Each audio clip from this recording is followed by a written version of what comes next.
O segundo exemplo se encontra em Apocalipse 3, 20. Então, Apocalipse 3, capítulo 3, versículo 20, também texto conhecidíssimo.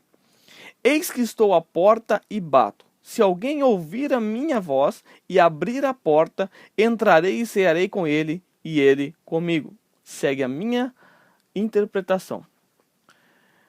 Essa interpretação que eu vou dar, eu estou diante de alguém incrédulo, de alguém que não conhece o Evangelho. Então, o contexto da minha interpretação é essa, tá ok? Para facilitar, para você entender do que eu estou falando. Então, eu estou diante de um incrédulo. Eu estou dizendo a esse incrédulo, meu amigo, você precisa urgentemente aceitar o Senhor Jesus Cristo, porque o nosso Senhor Jesus Cristo está na porta do seu coração batendo. Ele está ali batendo constantemente, querendo entrar. E você que tem a decisão, você que precisa abrir essa porta, meu amigo, ele está do lado de fora, desesperado, querendo entrar, mas você não quer abrir o seu coração. Então, meu amigo, abra o seu coração.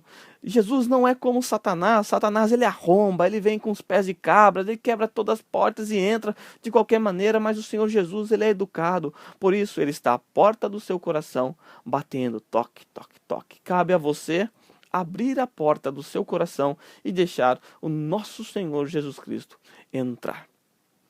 Esta é a minha aplicação, tá bem? Mesmo exercício. Interprete. Interprete o texto bíblico para chegar à conclusão de que eu estou certo ou equivocado. Estando equivocado, cite pelo menos uma regra mostrando o meu erro, tá ok?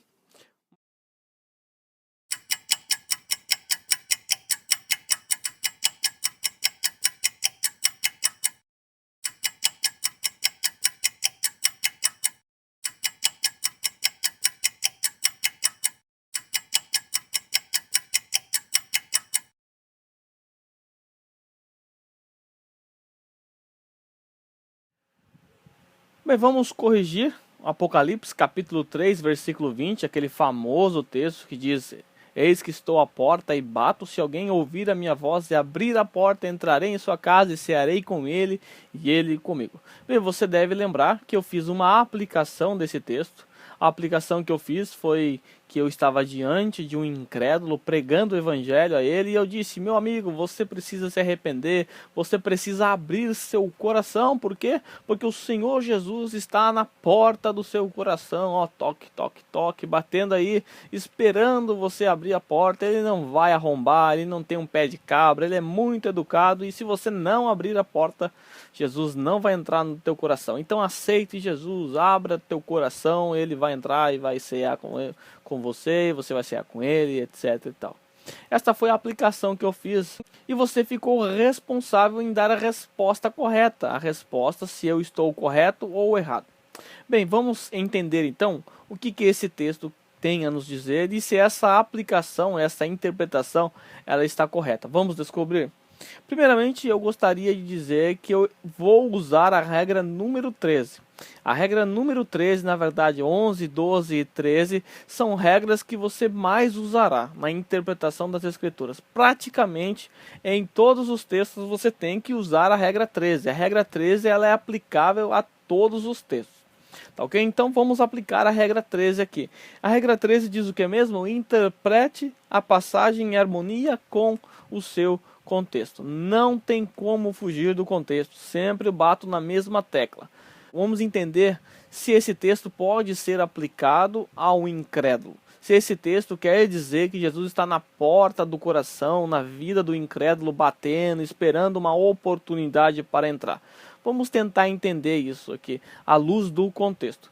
Bom, eu não vou ler todo o contexto aqui, não vou ler a partir do versículo 14, se você observar a divisão natural que o texto dá, e geralmente as versões das Escrituras já dão uma divisão, e se você fosse ler, você teria que começar a partir do versículo 14, porque aqui começa uma divisão natural, né? Houve uma divisão natural no final do versículo 13. E se você pegar algumas versões, vai estar escrito assim no título: a carta à igreja de Laodiceia, tá ok? O contexto dessa carta, o contexto dessa mensagem, pelo menos do versículo 14 até o versículo 22, é uma carta direcionada a uma igreja composta por salvos. Então, primeira dica que nós temos aqui é entender que essa aplicação não pode ser feita a incrédulos. Por quê? Porque ela originalmente ela foi direcionada a salvos, a crentes. Vamos entender o contexto. O que estava acontecendo aqui?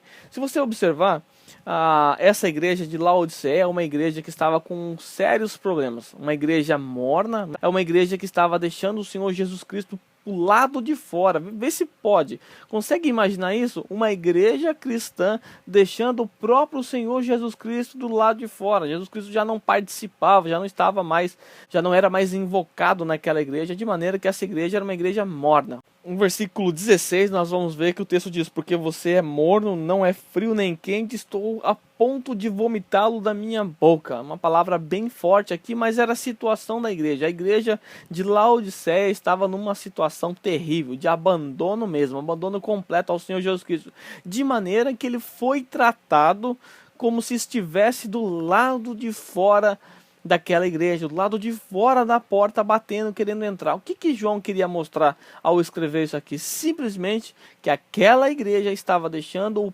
próprio Senhor Jesus Cristo para o lado de fora. Vê se isso faz sentido, vê se isso é uma coisa que se faça. Esta igreja estava abandonando, de maneira que é como se ele estivesse do lado de fora, batendo na porta, esperando uma oportunidade para entrar. Portanto, esse texto não pode ser aplicado a incrédulo. Jesus não está na porta do coração do incrédulo, implorando como um mendigo que estende as mãos: me dá uma esmola, pelo amor de Deus, por favor, me receba, me aceite. Jesus é Deus, Ele é soberano, Ele é acima de todas as coisas. Jesus não fica mendigando uma alma, mendigando um perdido. Esse texto não pode ser usado assim. Eu sei que provavelmente você já usou esse texto assim. Eu já usei muitas vezes esse texto aqui para minha própria vergonha. Eu já usei desta maneira, mas entendendo, uma vez que você estuda, uma vez que você reflete e usa as regras de interpretação das Escrituras, você vai descobrir que você não pode usar o texto dessa maneira. Lembre-se, respeite a intenção que havia do autor. João não escreveu pensando em incrédulos, João escreveu pensando em crentes. Então cuidado, se você é um crente, cuidado com as suas atitudes. Você pode estar deixando Jesus do lado de fora. Então não pode ser aplicado a incrédulos, como é comumente usado, tá ok?